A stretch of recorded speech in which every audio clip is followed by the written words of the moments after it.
You are losing customers and you don't even know it yet.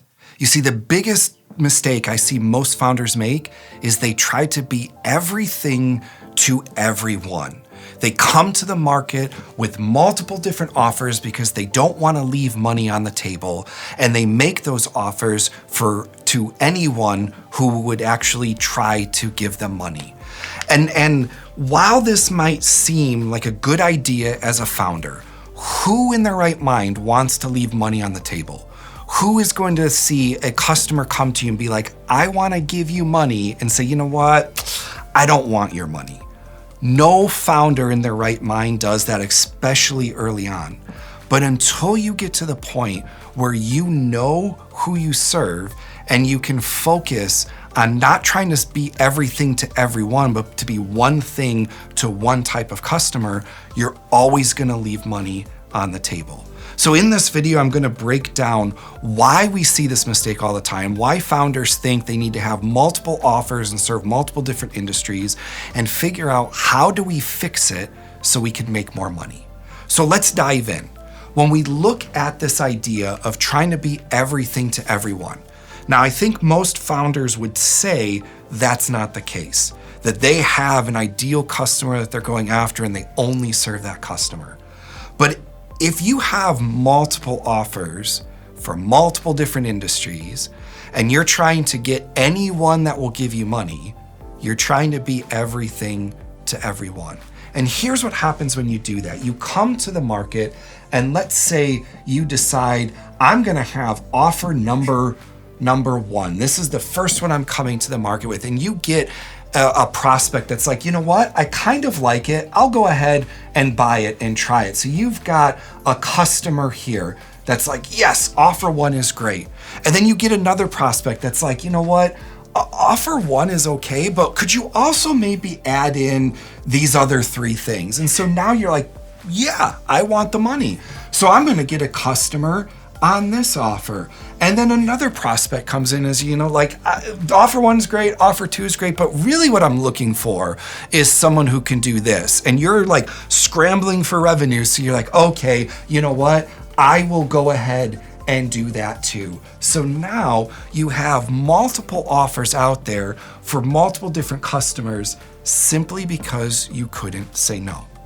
And when you do this, what happens is you end up diluting your message so people don't actually know who you are or what you do, that unique value you bring to the market.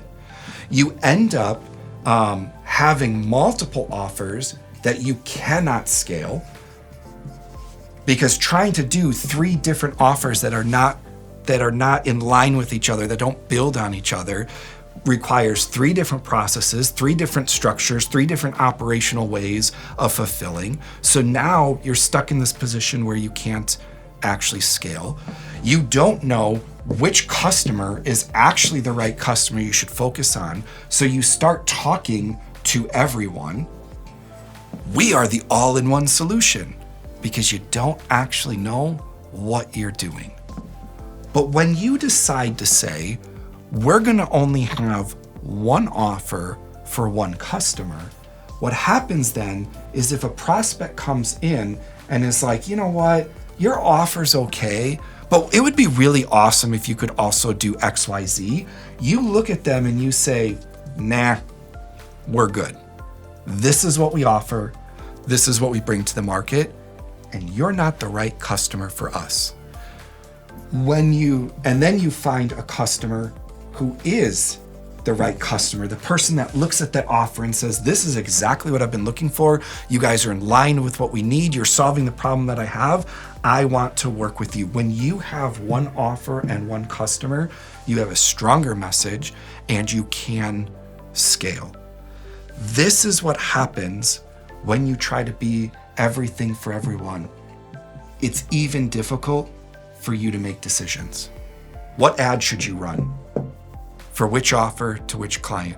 What platform should you be on? Because each one of these different customers is on a different platform.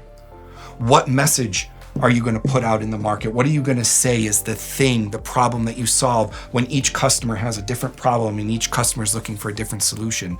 You've diluted everything, and you've made it hard for people to choose you. So in order to solve this, there's 3 steps that you need to take to own that space, to really become the only choice. 1, you need to be brutally clear on the unique value or that differentiation that you bring to the market. What makes you, you? Why should I buy from your company when I can find your competitors in 2 to 3 seconds on Google or ChatGPT? Get brutally clear on your onlyness. And one of the ways you can do that is by writing an onlyness statement, something that says we are the only category who brings what unique value, what's the transformation, what's the benefit that you're bringing, and how do you do it differently than anyone else? Get clear on what that unique value is in the market. Next, you want to define exactly who you serve. Who are they? What are their problems? What are their motivations? What are the challenges that they're facing? What's that desired outcome that they're after? What are the things that keep them up at night? What are those 3 to 5 key attributes that define every single person that you would say is an ideal customer? Get clear on who you serve. We only work with these type of people. See, here at Shift, we have a very specific client that we serve. Now, we don't niche down by industry, we niche down by the stage of the business. So our ideal customers are founders or CEOs of typically industrial or manufacturing style businesses, although we do also do B2B service. They have a very successful product, meaning the company already is making money. They have product market fit, or they're struggling to get product market fit, but they have had some sales. They don't have an internal marketing team who knows what they're doing. They are in transition. They're trying to hit a new market. They're bringing in a new offer. They're targeting new people, and they want to do this correctly. That's who we serve. I know that. So when I sit in on discovery calls, if you don't fit that, we're not going to be a good fit for you. Know exactly who you serve, and then evaluate your message. Look at your website, look at your content, look at your sales decks, look at all of the messaging that you have out there, and ask yourself, does it communicate this? Can I read this message and know who it is that we serve and what is that unique value we bring to the market? Because if you're just trying to be everything to everyone, you will never own your space. You will never be the industry or the category leader in your space. Because to be the only one, you have to be clear on what makes you different. You have to know who you serve, and you have to have the right message. Without those pieces in place, you are trying to serve everyone. And that means you are leaving a lot of money and a lot of opportunities on the table. So don't make that positioning mistake. Stop trying to be everything for everyone. And if you need help uncovering what is your onlyness, what is that unique differentiator you bring to the market, I have a video on that for you. You can watch it right here.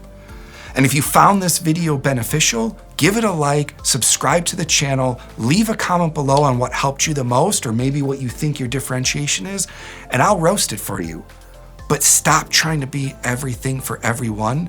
Get super clear on who you are and who you serve, and watch the money come in.